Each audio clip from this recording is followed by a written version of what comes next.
Welcome to Get Over It, the consciousness transforming podcast for exceptional 21st century living. We've got a very good friend of the show back. Danielle Dulsky is back, and she's going to talk about her latest book, The Holy Wild Grimoire, a Heathen Handbook of Magic, Spells, and Verses. And folks, if you're into witchcraft, this is the book to get because it's not full of just spells. It allows you, as you're reading through it, to go even deeper so that your work becomes more effective. We'll talk about that a little bit more in a moment. The information shared on Get Over It uses intuitive and pragmatic insight to help you shift your consciousness to break through the blocks and release energy that is no longer needed. Yes, we're going to help you let go of the BS that is holding you back. But you guys know I always ask that question, are you truly ready to? And by the way, folks, BS is belief system. A bit about me for my new listeners, intuitive since birth. I'm a third generation intuitive with over 3 decades of experience supporting people to break through the blocks along their path. I'm a strategist for personal and professional transformation, revealing cutting edge information that enables you to prosper and thrive. I spent 25 successful years in corporate America as an executive sales professional, and I am the founder of Healing Visions Ministries and the Northern California Children's Education Network, a 501c3 nonprofit. I provide consultations and healings in all areas of life that heal the mind body spirit connection, allowing you to live your very best life. My clients say that I keep it real while providing accurate information to assist them along their journey as a spirit living a human existence. But they also say, if you really don't want to know, don't ask Monique. My background includes a doctorate in metaphysics, Reiki master teacher, ordained minister, and clinical hypnotherapist. So whether you are stressed, depressed, or possessed, I can help. To find out more about me and the services I offer, go to my website, and that's moniquechapman.com, and I invite you to like me on Facebook and follow me on LinkedIn. And folks, if you like the podcast, either subscribe or give me some stars or both. We would love to hear from you. My guest today, Danielle Dulsky, is the author of The Holy Wild, Sacred Hag Circle, Seasons of the Moon and Flame, Woman Most Wild, and the most recently, Holy Wild Grimoire. A heathen visionary, painter, poet, storyteller, and word witch, she teaches internationally and has facilitated circles, embodiment trainings, communal spell work, and seasonal rituals since 2007. She is the founder of the Hag School and believes in the emerging power of wild collectives and sudden circles of curious dreamers, cunning witches, and rebellious artists in healing our ailing world. And you can check her out online at her website, and that's danielledulsky.com, DanielleDulsky.com. Welcome back, Danielle. Thank you so much for having me again, Monique. Very happy to be here. Oh, I am so happy to have you here. Now, the book, this I told you right before we started the show. This it's a great book, folks. I mean, this is a keeper on your shelf if you're into witchcraft. However, this is not a book that you just sit and read through and say, "Oh, I like that spell and this spell and that spell, and I'll work them." This is a book that allows your energy to go deep within yourself.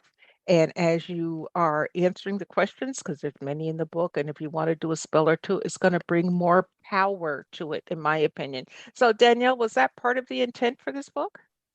Yeah, that's exactly it. You named it. I believe that when we work with our own art, whether that's writing or something else, and we invite that to participate in our spell work, that the intention becomes amplified, the spell container becomes amplified, and then because of course we want our spells to come to fruition, it ends up being more effective that way.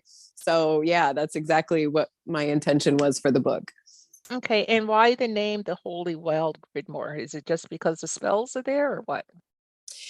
Well, so that's an interesting kind of evolution. The book was originally intended to be a kind of handbook or companion journal for the Holy Wild Heathen Bible that I wrote in 2018.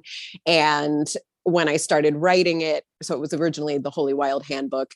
And I started writing it, and I knew immediately, because our world is so different now, has gone through so many initiations and underworld journeys, and me too, personally, as the author since 2018, that it was clear that it couldn't just be, a companion journal or a handbook. So it sort of evolved to be more about inviting the reader to write their own grimoire, which is kind of a book of verses, incantations, spells, and not just certain correspondences or how we would normally think of a more occult grimoire. And it kind of took off from there. So then I invited the stories to come in, and it became sort of its own entity. Okay. Well, it's definitely become its own entity, and I'm so glad that it is birthed into the world. However, you start the book on a very interesting note. You started with letters, love letters on a deathbed. And what I took from that, before I just skimmed it initially when I was reviewing the book, but what I got from that was renewal. So talk to us about why you would start a book on the deathbed. Right. Well, I guess because when I was starting this book, I felt like I was on a deathbed of sorts. Not so much because, I was in a personal underworld, but because I was really feeling, and still am feeling, a lot of the big themes, the myths that I was sold as a child that I thought were going to come to fruition, like the world's just going to keep getting better, work hard and all your dreams come true, those sorts of things. And at age 42 now, of course, I realized that a lot of those things are not true. So it was thinking about, leaving love letters on the deathbed, grieving well for what maybe many of us believed the world was going to become, and are now seeing, certain themes come up, like climate collapse, for example, that's sort of different than what we were told as a child. So how do we grieve well for the old orphan dreams in order to honor them and acknowledge them? And then also, yes, move on to the rebirth, which is, of course, the final stage of initiation, which can't be rushed. But I think that it almost ensures that we won't get there if we don't grieve well for what we feel we've lost. So that was why I began there with love letters on a deathbed. Okay. Well, it's interesting. So many people are afraid to grieve at this point, even with everything going on in Earth, and they're feeling the loss of, I want it to go back to the way it was and all of that. And to me, that's a death, Yeah. because we're not going back there. But why are they so afraid of a rebirth, of setting um, their intention, their tone, looking forward in their life to where they want to go? Why are people so stuck and afraid to examine themselves? Right. Yeah. I don't know. I don't know why Here's the people are magical so answer, girl.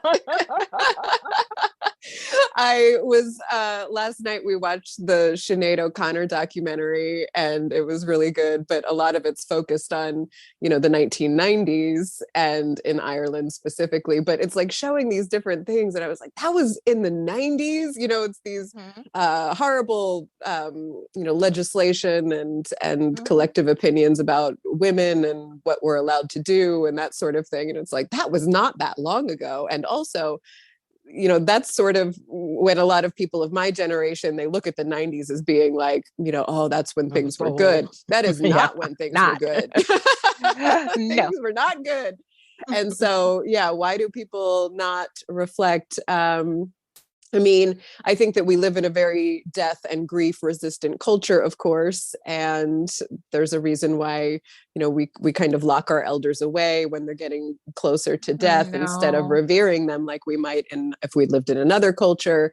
So all of that, I think, socially supports this resistance to grief and not wanting to look back and reflect and all of that. But I do think there's more and more people that are kind of waking up to understanding that, we're here now. And I always point my people toward considering, like, why now, why here? If you're choosing to be a magically minded person or a mystic or however you identify, and you signed up to be here for this, like, that's a big deal.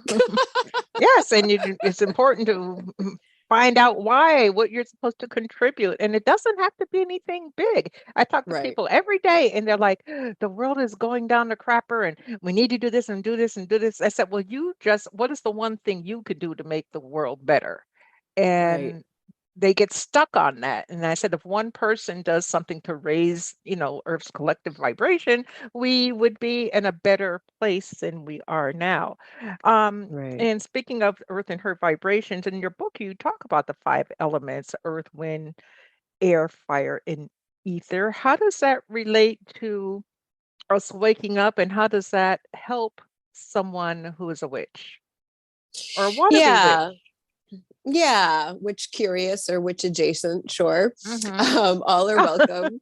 Okay. It's the elements is one of my favorite lenses to look through when I'm teaching, whether that's in person or I'm, laying something out in a book, because I think that the elements are pretty accessible, and people might lament, for example, not being able to claim that they're a hereditary witch or something like that, that they don't have anything to really clearly root their craft in.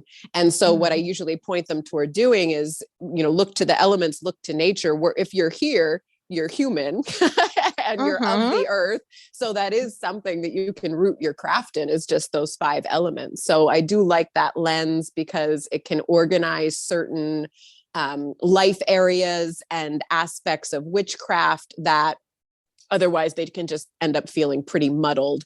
And so when we work with the elements in that way, and sometimes even in that order, earth, water, fire, air, and ether, we're sort of laying the foundation, and then we're inviting the creativity or the art in, and then we invite the activism or even the righteous rage in, and then we find a home in relationship and communal circle work with the air element. And then finally, maybe even lastly, we're finding home in the ether, the other world, being able to look at our witchcraft as a portal to the ancestral field or Mhm.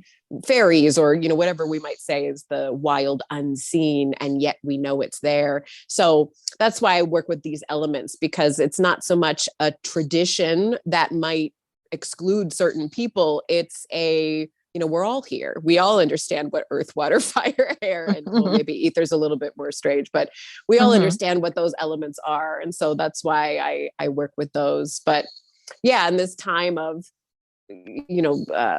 climate collapse and people turning more toward how can I contribute and how can I help, we can come back to nature as touchstone and ground, and actually, even though I'm saying come back to nature, realize that we were never ever divorced from nature Where's in the from? first Mhm. place. Mhm. We were always still here. We just kind of Mhm. sold this different idea of our separation from human and nature. So anyway, Okay. I could go So on, but I won't. I'm gonna for days, but that's okay. I'm gonna ask a question that's not addressed in your book, but I want your personal opinion on it. So, do you feel that we are definitely living within the matrix, since we're discovering so much of what we thought was true isn't true? Wow, that's a heavy question.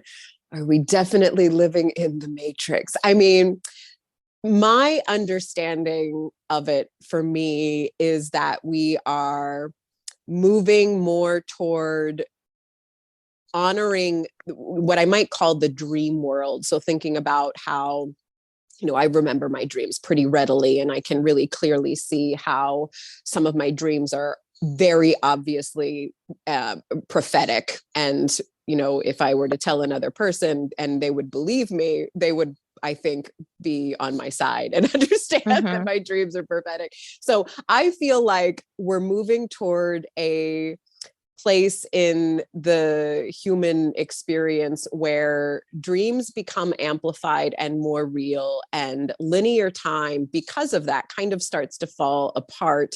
And so are we in the matrix? I feel like we're sort of seeing just one side. So I don't know that there's that this world's not real, or that our perception's not real, but I think it's just so narrow. And Mhm. so and I can get very excited about this because I'm an Aquarius. So I know that we are moving toward just having this expanded vision where, Mhm. the linear time is so narrow, and what we see and how we experience the world is so narrow compared to how we could be living and breathing and, in communion with the other world, capital O. And so, yeah, so I really hope that I get to see it before I I die.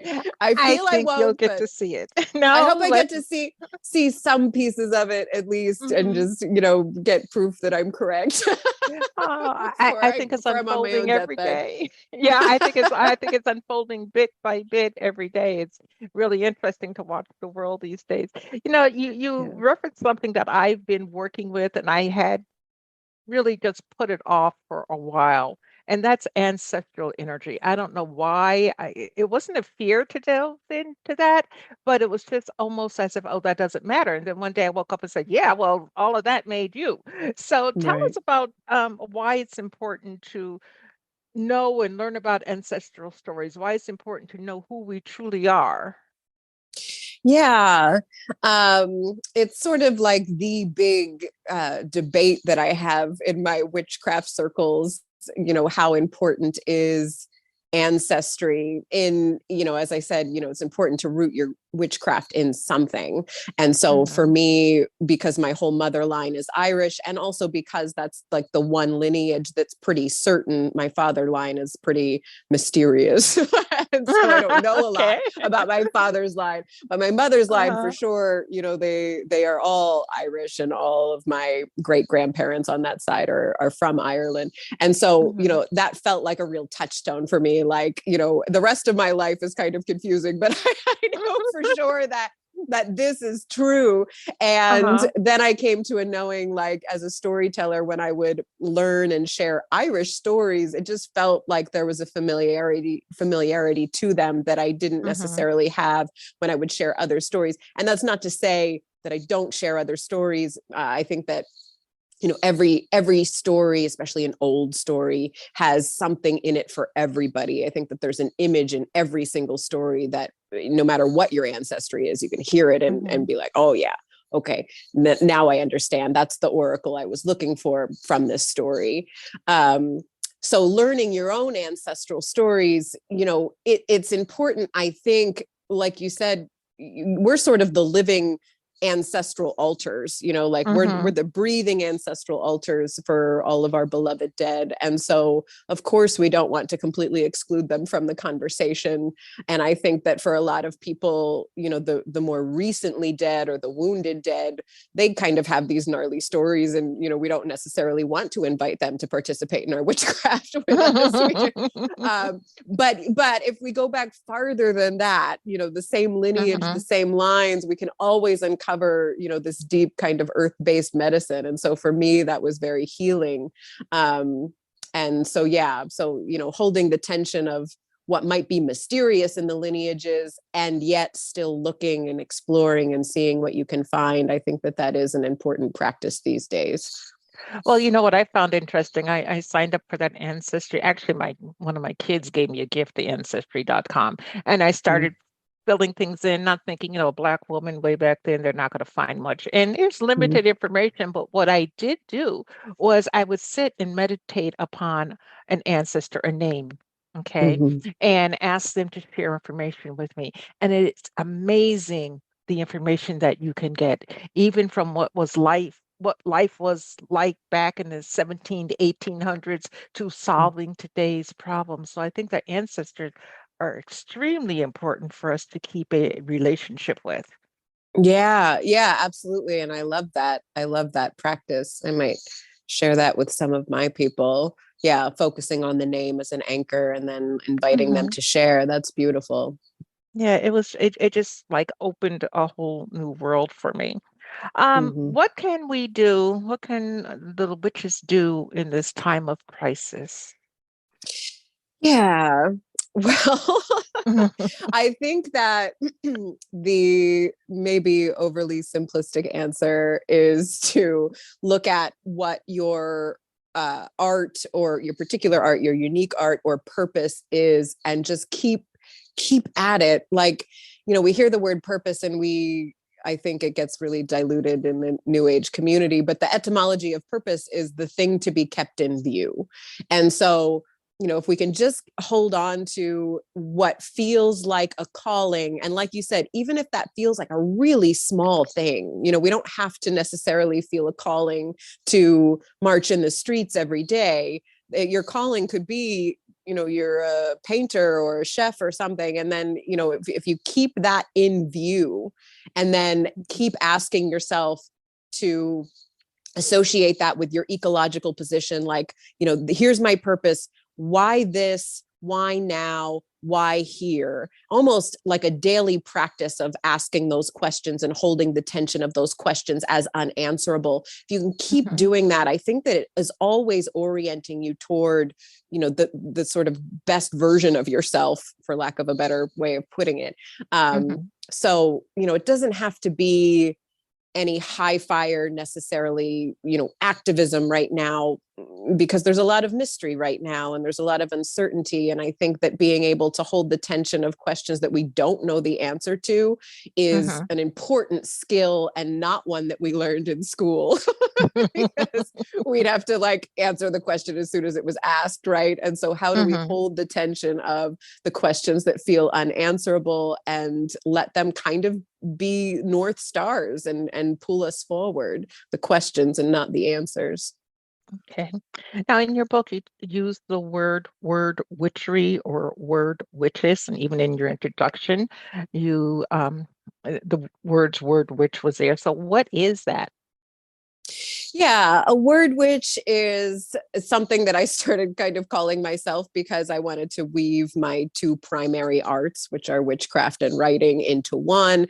And then I began to notice about 10 years ago that when I did that, when I would invite my own writing into my spell containers, so let's say, for example, I would write my own incantations, or I would write my own dedications to the 4 directions when I cast a circle or something like that, that the spell would seem more potent rather than if I was just reciting something that somebody else wrote.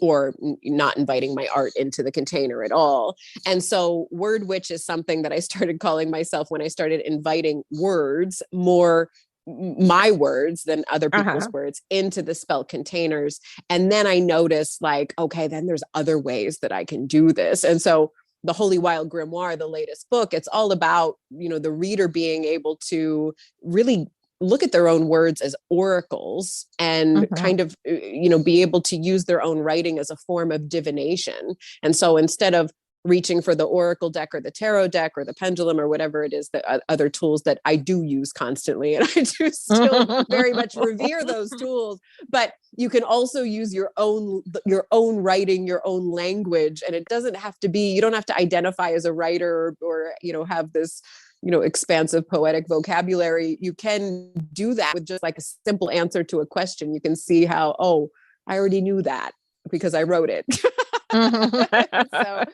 So word witch is, being able to weave words with the witchcraft or the magic. Okay. Now, when we go to your website, DanielleDulsky.com, what are we going to find there? So DanielleDulsky.com is my website where I have all the books listed. I have some different courses that I'm leading right now listed. I lead a lot of word witchery and writing programs for people. So yeah, there's a few things going on there right now on the website. Okay, and folks, you can get an idea of what her other books are like. They, in my opinion, it might not be hers, but in my opinion, they all tend to dovetail upon one another. If you read the first and you read the second, you see a correlation all the way to the latest book that we're talking about today. From a witch's perspective, how can ritual help the average person, the everyday person today? Because we do have a ritual, like if you go to bed and then you get up when the alarm wakes off and you go to the bathroom. Most people potty, brush teeth, wash, whatever. So how can ritual, even that type of ritual, how can that help us in today, especially with Yeah. staying sane? Right. I know. I remember, during sort of the height of quarantine, and my routines were just getting so bizarre. And, I wasn't somebody that really left the house a whole lot anyway. I wasn't a huge, global traveler. And so it was such a strange thing to notice how, just having this, feeling of being locked down, like how that affected my routines and my sleep. And I was like waking up in the middle of the night. So anyway, I think that those rituals that you're naming, those more utilitarian rituals, those are important touchstones that can sort of shape your day and give you maybe a more, what's the word a more like elastic vision of time or sense of time. That when you wake up in the morning, you're going to do this. And then that at lunchtime, you're going to do this. And at night, you'll do this. Like even having those 3 touchstones throughout your day can be really important. But ritual to me, it more of a less of a utilitarian ritual and more of it doesn't have to be a spell, but let's say, you light a candle every morning in the name of your great grandmother or an ancestor or something like that. Or let's say you freely speak a story over your altar in the morning. So something small like that doesn't deplete your resources, doesn't take much time, energy, or money, right? You're not having to run to the witch shop and invest hundreds of dollars in anything. So just a really simple ritual that can sort of open this door to the other world. You feel like you're sort of really, your vitality is sparked in that moment that, if the rest of your day is full of checking boxes on your to-do list, at least for that one moment, you felt really invigorated and alive and present. And so those are the rituals that I really feel are important right now. Those rituals that make you feel, if no other time of day, for that 5 minutes, you feel really fiercely here. So, yeah. Well, interesting, because if you do that and your day takes a turn that you hadn't anticipated, you still have the memory of going back to that ritual to raise your vibration again, right?